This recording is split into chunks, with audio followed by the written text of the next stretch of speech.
Hold on one second. We're about to get to the bottom of this, ladies and gentlemen. This don't make no sense whatsoever. Welcome to the Dark Waters channel, where we explore mysteries, figure out the truth, dive into politics, and anything else you want to know about. That's what we're doing over here, baby. Let's go. Let's get it cracking, ladies and gentlemen. Boys and girls, dogs and cats. The one on the James Williams is back. Let me get this on the screen center. It should have been there already. CNN's Harry Etienne. Republican popularity up 3 points since Schumer shutdown began. In video. Now, as we go into this weekend, or as we go into the end of this week, which if I'm not mistaken, the first is on EBT Day. It's Saturday. So EBT Day is Saturday, which is the first. As we go into the first, the anticipated riots, corruption, and foolishness and full-on chicanery, I believe, will come down the pipeline. I believe that there are going to be certain people who go out and rob, steal, destroy. But I don't believe it's just going to be because they didn't get their WIC benefits. I just think that they have an excuse for doing it now, and many of them have already been doing it. And so I'm hoping that police departments will clamp down and get ready to arrest people. Because it's one thing for you to not have food in your household, which I seriously doubt if all the people on EBT get $1,000 a month plus, they've eaten up all the damn food that they have. I just find it crazy, you know. But nonetheless, we shall see some craziness in the streets.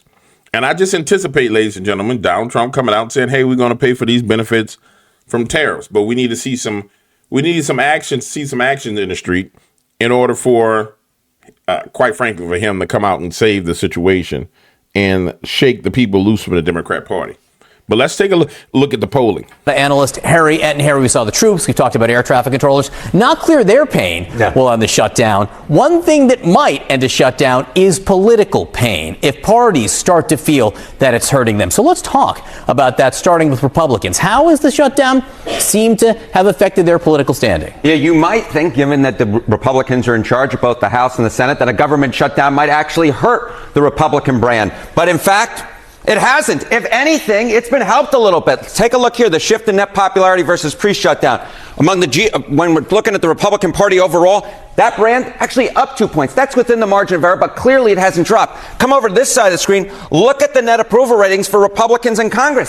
It's actually up 5 points since pre-shutdown. So what we're seeing here is the Republican brand in Congress has actually improved somewhat compared to where we were pre-shutdown, despite the fact that Republicans control. And that's the math that John Thune and Mike Johnson are looking at is, well, hey, why should we give, an electorally speaking, when our brand has actually improved a little bit?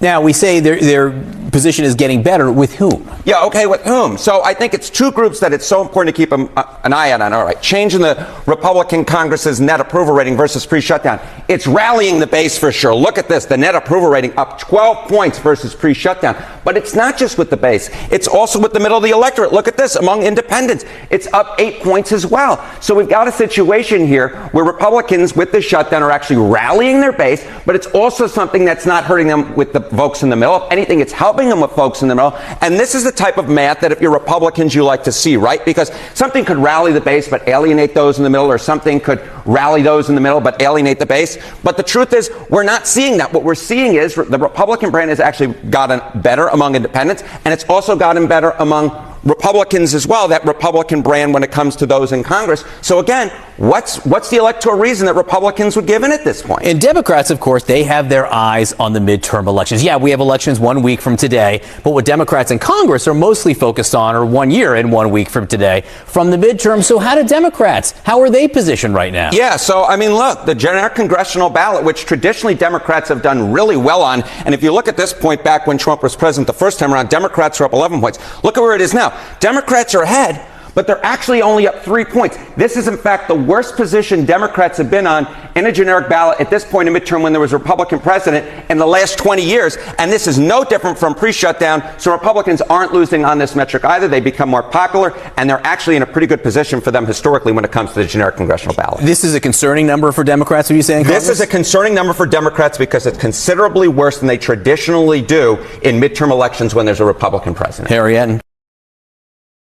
Now, the reason why we look at the CNN polls, because we know the CNN polls are skewed significantly. So even with the skewed significant polls, Democrats are losing, which just means they're losing by much, much more on probably every issue.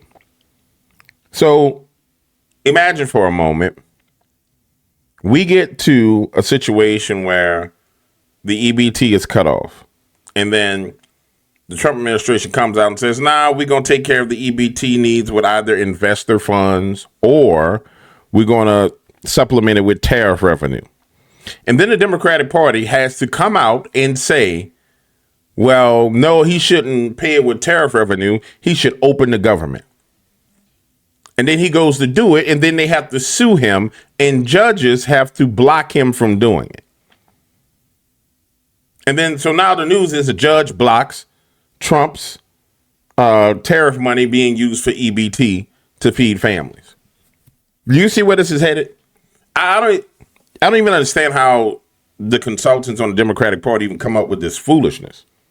Because let's just say Donald didn't give a damn, but he just wanted to destroy them. All he got to do is come back home and start talking about how he gonna pay the EBT, even though the government is shut down, and how he's gonna use his tariff money and pay for it. And they're backed into a corner. Now, the smart thing would be like, okay, yeah, you pay for it with the tariffs and we just keep the government shut down. But then he wins because now the tariff is a win. So it's like, okay, the tariff money that you said wasn't no good, that wouldn't bring in money, now that tariff is feeding the American people. So it's a win-win for him. It's a lose, lose, lose, lose, lose, lose, lose for the Democratic Party, which is why I don't understand why you would pre-position yourself in a place of loss like this. Every issue that they take is a losing issue.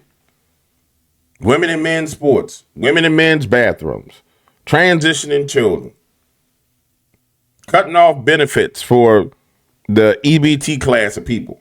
Everything is a losing issue. And I get it.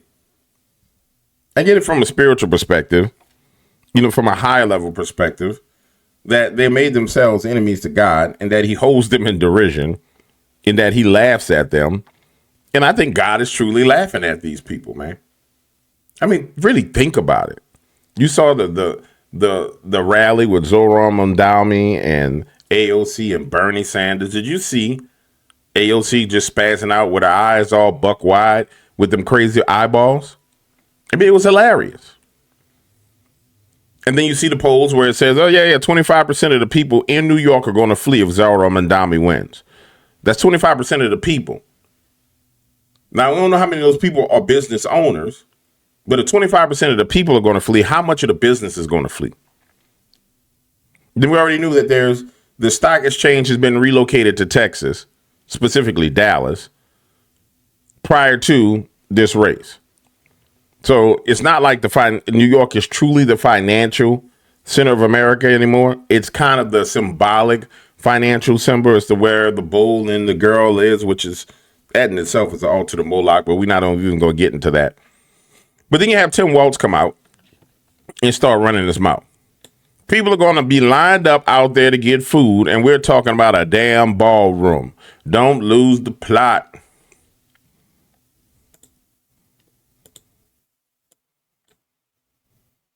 This is not a both sidesism. This is owned by the Republicans. It is owned by their ability to want to have anything their way. They've got a president that is pulling money back that was appropriated by the legislature, which these legislators, I'm glad they are, would be horrified by that idea, giving up their authority as an independent branch. So I know Democrats are ready to go. I know they're ready to come back and do this. They're ready to come back and protect things that had passed the legislature. They are not willing to come back and let an authoritarian president do whatever he wants.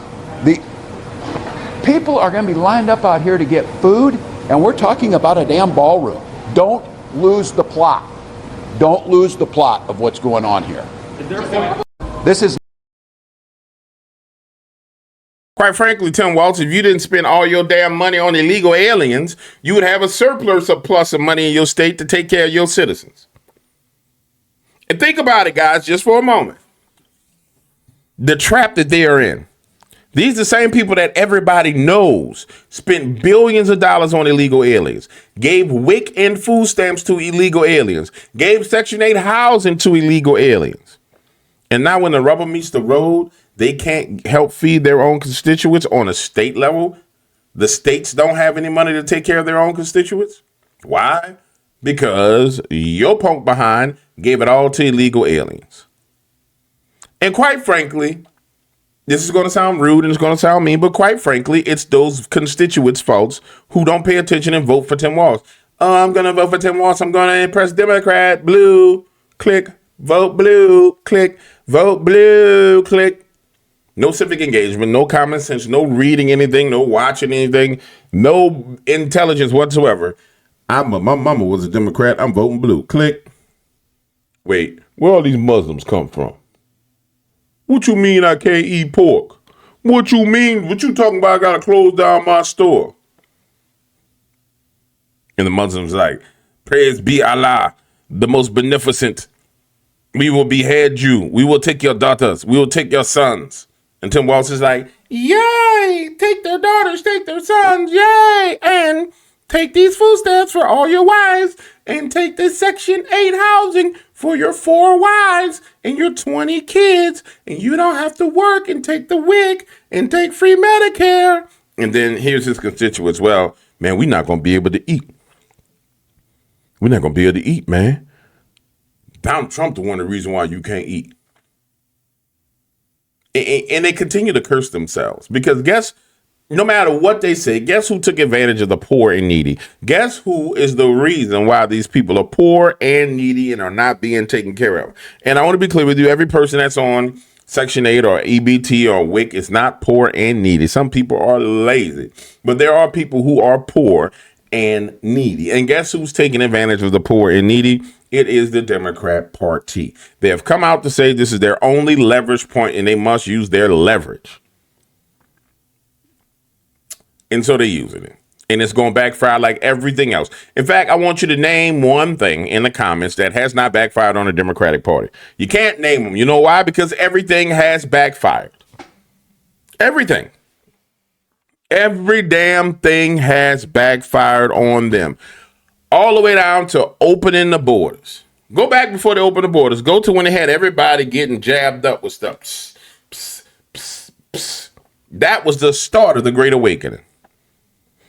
You must stand 6 feet apart. Everybody stand 6 feet apart. You got to wear a mask to protect me. That was the foundation, the sand that the cement of the Great Awakening was built on. That was a level foundation. People came to realize, hold on, this don't make no damn sense. It took a lot of people, longer than other people, to come to the realization as to what was going on. But they came to the realization of what was going on. Everything that these people do, their wisdom is being confounded with foolishness.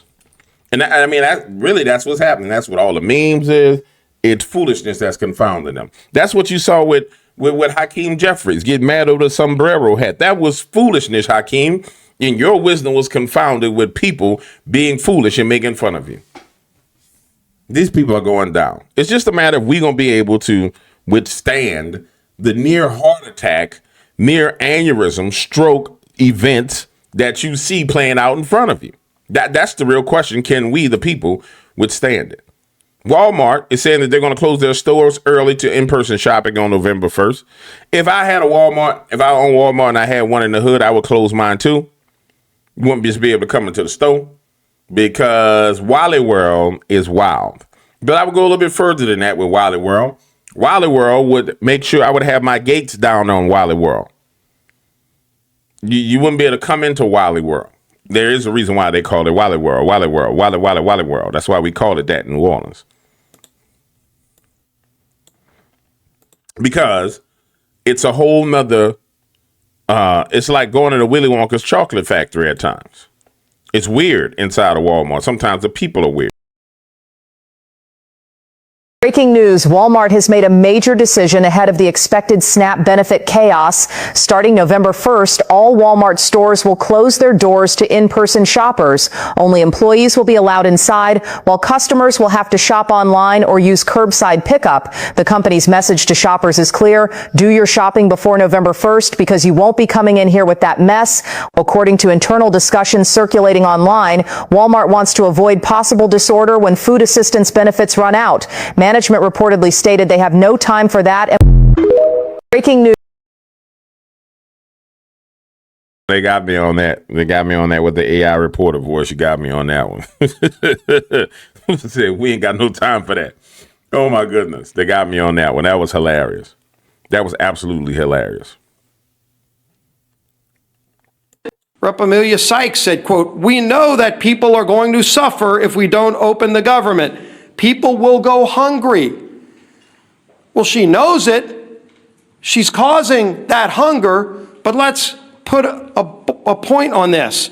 In an ABC article regarding the 42 million Americans that are going to lose SNAP benefits next week, Joel Berg, who's the CEO of the nonprofit Hunger Free America, said this, quote, "We are going to see the greatest hunger crisis since the Great Depression."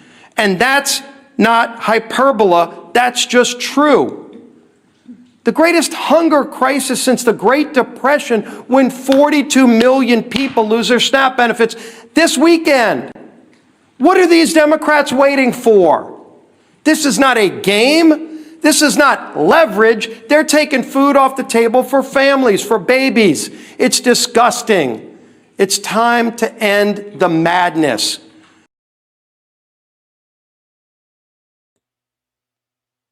I can tell you right now, they're not about to end nothing. They don't give a damn about them people. The Democrat Party only cares about winning. That's why they're so vicious. And the one thing that they're showing us right now is exactly how vicious they are. And if you don't understand it, you're going to turn off benefits for your constituents, majority your constituents, in big blue cities, in order to get health care for illegal aliens. That shows a very vicious nature of the opponent that we're up against. And I'm sorry, guys, it's just going to backfire. I don't see it working out well for them. Nothing has worked out well for them. And I want to leave you with this one. Because, see, this revelation that this guy is going to reveal in his conversation, which I've seen this guy around a lot. This guy be hitting on all cylinders all the time. I have to figure out exactly who he is and where he is. Maybe I have him on for a conversation. But here's this thing. Once this revelation gets out, you see that the Hispanic American community, the Asian American community, and the Black American community, that you are all pawns for the Democratic Party, that they don't give a damn about you. They really don't. And I think that message is becoming more and more loud and clear. For example, the NAACP supporting Spanberger over Spears is a perfect example of it.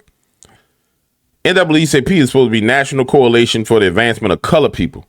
National Association for the Advancement of Color People. Advancement of color people. Colored people. And they endorse Spanberger. Oh, my goodness. Oh, my goodness. Why would you endorse Spanberger? Because no. It's, y'all ain't about color. Y'all about party. Y'all ain't about color, y'all about party. And the truth is finally coming out, and that's what this young man's going to talk about. Break it down for our homie. Break it down. Having roots in Virginia, I'm going to try to be serious for a minute. If you all haven't heard by now, the NAACP has endorsed Abigail Spanberger to run against Winsome Earl Sears for governor of Virginia. Nothing screams progress for people of color like watching the same crowd that preaches representation matters suddenly go full Stevie Wonder and Ray Charles when the representation has an R next to her name. Funny how that shit works, huh? Winsome Earl Sears, Black, female, immigrant, Marine, success story. But nah, it doesn't fit the approved narrative. Apparently she's the wrong kind of Black, because we all know being a strong, independent, educated, conservative woman means you've been brainwashed by the patriarchy, right? And the same people who quote Malcolm X like it's scripture conveniently ignore the part where he said that there's nothing more dangerous to a Black man than the white liberal. But they're out here acting like Spanberger is the second coming of MLK just because she checks the right political box. I guess diversity only counts when it votes blue. And representation only matters when it agrees with your Twitter feed. The same people screaming black women deserve a seat at the table are suddenly flipping the fucking table when the black woman sitting there happens to be a gun-owning, God-fearing, small government Marine who earned everything she's got without needing a single social movement to hold her hand. Apparently, that's the wrong kind of empowerment. Let's empower some facts real quick. Winsome's the first black woman elected statewide in Virginia. That's history, not a headline. And yet CNN will give her less airtime than a weather report between cats. And Spanberger will get front page worship for saying the exact same cookie cutter bullshit talking points. Same as Mom Donnie, same as AOC, and every other DC robot before them. Believe in democracy. We need unity. They've all been in Washington long enough to know that unity only exists when everyone agrees with them. And it's funny how when Winsome talks about lifting people through personal responsibility and opportunity, she's pushing white conservative ideals. But when a white liberal tells minorities they'll never make it without government training wheels, that's called compassion. Nope. That's keep them in the hood. Victimhood. Funny how the party of listen to black voices suddenly needs subtitles when that voice says something that they don't like. These folks don't care about color, culture, or character. They care about compliance. They'll cheer on a drag queen story hour before they'll ever clap for a black conservative woman who served her country. They'll hashtag representation all day long until that representation steps off that plantation. Winsome is living proof that the system isn't what's holding anyone back. The narrative is. The same crowd that screams trust black women turns into political exorcist the second one votes Republican. So Malcolm X wasn't lying. The most dangerous thing to the progress of black Americans ain't the conservative. It's the liberal who smiles in your face while quietly telling you to stay in your place. They're smiling in your face all the time. They want to take your place. The backstabbers. Backstabbers, all you fellas who have someone and you really care. Yeah. And it's all of you fellas who better beware. Yeah. Somebody's out to get your lady. A few of your friends, they sure look shady. Had to get that out of my system. Woo! And I don't think they'll miss boom, boom, boom, what they do. They smiling in your face all the time. They want to take your place. The backstabbers. Democrat backstabbers. Oh, my goodness. Oh, my goodness. It is so blatantly obvious at this point in time. I've experienced it myself. Not to talk about myself, but I will talk about myself for a brief moment. I've had people who are white liberals who will be around me and they be like, oh, you're the greatest thing since sliced bread. Oh, we love you, James. You're fantastic. You're so smart. You're so intelligent. Oh, my God. I can't believe your voice is so powerful. Oh, I love you. And then they find out about my YouTube channel. I didn't know you were conservative. I didn't know you were a Trump supporter. Overnight, I became Satan. Overnight. You're Satan. Blah. You're Satan. You know, I just sit there and laugh. I mean, I find it absolutely hilarious. Eventually, everybody shows their true colors. I'll see their true colors shining through. And then they come to realize that I only gave them this much of me. I only showed them that much of me, that little bitty, itty bitty piece of me. You can't have all of me, liberal. No. You get a fingernail's worth of me. I got that methylene blue under my nails. Look at that. That's when you know you bought that methylene, when you got methylene blue nails. See, Alex don't be talking about the type of stuff that happened. He not a real, even though he sell methylene blue, Alex Jones is not a real methylene bluer until he get methylene blue nails. Look at that. Yeah, that's when you know you're a real methylener. I'm a real methylener. All right, guys, I'll see y'all on the next video. I'm out of here.